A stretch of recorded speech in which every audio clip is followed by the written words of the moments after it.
What do y'all think about that press meeting between Trump/Vance and Zelensky today? Welcome to Naked Imperialism. I personally don't value covert imperialism, so I don't see these matters as significantly changed. We've stopped pretending that Zelensky isn't something of a puppet. The US doesn't have allies, it has lesser partners. The world has very frequently and long seen the US as the greatest threat to world peace. Occasionally Americans are convinced otherwise because someone does it nicely. It was a shakedown.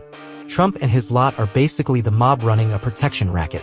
Putin surely loved it. What do I think? It proves everything I already know, that it's all performative. This is a move for Trump, Vance, ring-wing media to display Zelensky is disrespectful to America and try to distance themselves from it and basically throw them under the bus for Russia. The fact that people are not running up there with guns and pitchfork. This is another move brought in by P25 and Russell Vought. Since it's obvious that Trump is a Putin ally at this point, they would like to discard Ukraine into the wind. Megacult members are confused AF if r/conservative is a good waypoint because their dear leader made the US look like an even bigger fool. I thought it was a despicable act on the part of Trump and Vance. In my opinion, it is in large part fueled by his obsession with how he is viewed in public. Trump's background is, in large part, based on reality television, so it was clear that Trump and Vance premeditated their ambush of Zelensky. He wants to appear strong to his constituency. It is primarily motivated by Trump's desire to have a certain veneer in the public. The arguments levied at Zelensky were ludicrous but also bizarre due to the points emphasized.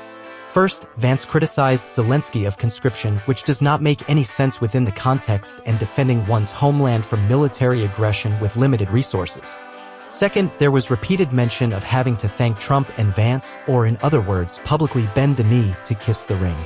Trump and Vance also lambasted Zelensky for aligning himself with the Democratic Party, so it seems that part of the eruption was due to Trump's ego. I do not think deeply on Trump's actions because, for the vast majority of instances, he himself does not think deeply on things before acting. That being said, the Trump administration's policy of Russian appeasement will likely lead the US into a much more dangerous scenario than what we presently have at this time. Putin has repeatedly demonstrated that he is unwilling to compromise and that he has planned for many years to go beyond the Ukraine in his effort to recreate the glorious Soviet Union. As I write this, the Baltic region is now becoming a second hotspot, the other being Ukraine. With Finland and Sweden's membership in NATO, Russia is taking countermeasures. Ukraine is a bastion for the surrounding countries, and without sufficient support, it will collapse. At this moment, the Ukrainian war is a frozen conflict, but if Ukraine collapses, then Russia will be able to focus more of its resources elsewhere, continuing its expansion.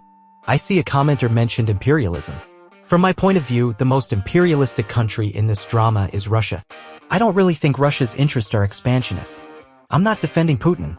Russia knows it's barely a superpower number 3 at best. I don't see them marching to Germany. I think they are just desperately trying to hold on as a superpower and counter all the economic sanctions. Please do not mistake this as a pro-Putin post. Historically, Russia has always wanted to be a player in Europe and have been treated like a stepchild. I think this shapes a lot of their policy, obviously so does US aggression/postering. The most dangerous criminal in history and his hand-picked gang run America now. It's what Republicans wanted.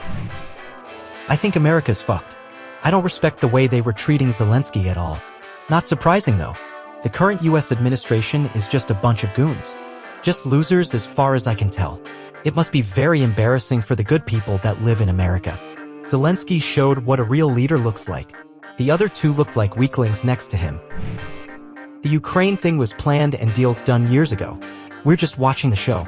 Again, the Democrats, the Reddit front page, and the New York Times get it backwards. It is American neoliberalism that helped to create the conditions for fascism. The spectacle here is just the result of that. So when the mainstream gasps incredulously, they are just telling on their own ignorance and prejudices. Capitalism is a system, and the left hand of capitalism blaming the right hand of capitalism is missing the point. America has fallen as the greatest power and leader of the free world and now joins ranks with the axis of evil. Truly a shameful time. This was all predictable. I'm not a genius and didn't get good grades in school, but I know right from wrong, a coward from a hero. I have principles and can spot an obvious conman, grifter, and liar. I just never thought in a country with the brightest scientists, lawyers, and great universities that we'd succumb to idiocracy and devolve into the scum of the earth.